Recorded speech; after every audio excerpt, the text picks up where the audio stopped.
తల్లిదండ్రులందరికీ నమస్కారం. ఈరోజు మనం పిల్లలు ఫోన్ వాళ్ళు చూసేటప్పుడు తీసుకుంటే ఏడుస్తున్నారా? వాళ్ళు ఎలా ఉంటున్నారనే దాని మీద మనం మాట్లాడుకుందాం. మనం మొబైల్ తీసుకున్నప్పుడు పిల్లవాళ్ళు పెద్దగా ఏడుస్తారు, లేకపోతే కోపంతో వస్తువులు విసిరేస్తారు.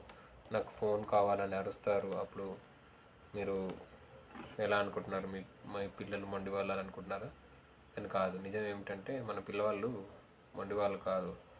వాళ్ళు దానికి అలవాటయ్యారు కాబట్టి అలా స్పందిస్తారనమాట. మనం ఫోన్ తీసుకున్నప్పుడు వాళ్ళు ఫోన్ చూడడం అలవాటైంది కాబట్టి.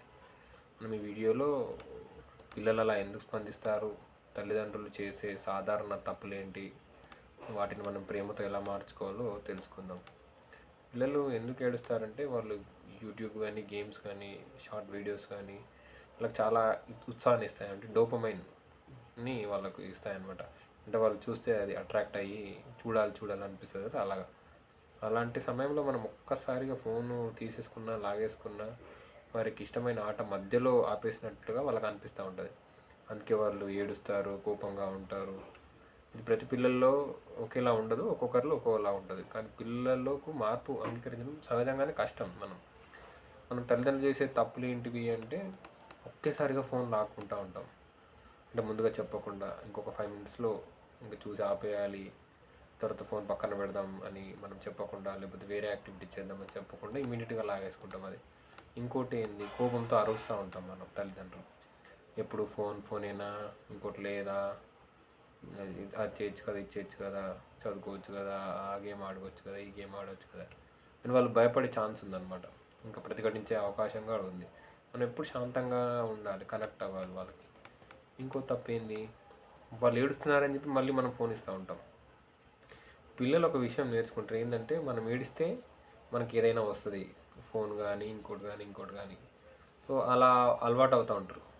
కాబట్టి మనం నా నిర్ణయాన్ని ప్రేమగా, స్థిరంగా మనం మార్చుకోవాలి. ఇంకో తప్పు 4వది ఏంది, ప్రత్యామ్నాయం ఇవ్వకపోవడం. ఇప్పుడు ఫోన్ వద్దంటున్నాం, దానికి ప్రత్యామ్నాయంగా ఇంకోటి ఏంది, ఈ కథ చదువుదాం, లేకపోతే బయటికి వెళ్దాం, బాల్తో ఆడుకుందాం, క్రికెట్ ఆడదాం, లేకపోతే ఇంకో యాక్టివిటీ చేద్దాం. అట్లా వాళ్ళని మనం మళ్ళించాలి వాళ్ళ ఇంట్రెస్ట్ని. 5వ తప్పు ఏంది, మనం కూడా ఫోన్ చూస్తూ ఉంటాం. మనం చూసి వాళ్ళకి చెప్తూ ఉంటాం చూడొద్దని. అది ఎంతవరకు కరెక్ట్ అంటారు? పిల్లలు చూసే నేర్చుకుంటారు మన దగ్గర. మనం ఏదైతే చేస్తున్నామో వాళ్ళు విని నేర్చుకుంటాం కంటే చూసి ఎక్కువ నేర్చుకుంటారు. మనం భోజనం చేసేటప్పుడు ఫోనే చూస్తాము, ఎవరితోనో మాట్లాడుతున్నప్పుడు ఫోనే చూస్తాం. మరి వాళ్ళకు అలవాటు ఉండొద్దు అంటాం కదా, ఎంతవరకు కరెక్ట్ అంటారు? కాబట్టి మనం దాన్ని మార్చుకోవాలి. మనం ఫోన్ చూడకుండా, మనం తినేటప్పుడు ఫోన్ చూడకుండా పక్కన పెట్టి ఫోన్ ఫ్రీ జోన్ అన్నాం కదా, సో అలా చేసుకొని మనం తక్కువ ఫోన్ చూసినప్పుడు మనం కూడా వాళ్ళకి ఆ అలవాటుని మనం నేర్పించవచ్చు. వాళ్ళకు కూడా మంచి సందేశం వెళ్తుంది, మా అమ్మ నాన్న కూడా ఫోన్ చూడట్లేదు కదా, మేము కూడా ఎక్కువ చూడొద్దు అనేది. మనం ఏదైనా ఏం చేయాలంటే ఫస్ట్ మనం చేసి వాళ్ళకు చేయాలని చెప్పాలి. మనం ఇంకోటి, పిల్లల భావాలను అర్థం చేసుకోవాలి. ప్రేమతో స్పష్టమైన హద్దులు పెట్టాలి. మనం మంచి ప్రత్యామ్నాయాలు ఏర్పాటు చేయాలి వాళ్ళకి. పిల్లలకు శిక్షతో కాదు, మనం సంబంధంతో ఎక్కువ నేర్చుకుంటారు, మనతో కనెక్ట్, ప్రేమగా. ఈరోజు ఒక చిన్న నిర్ణయం తీసుకోండి.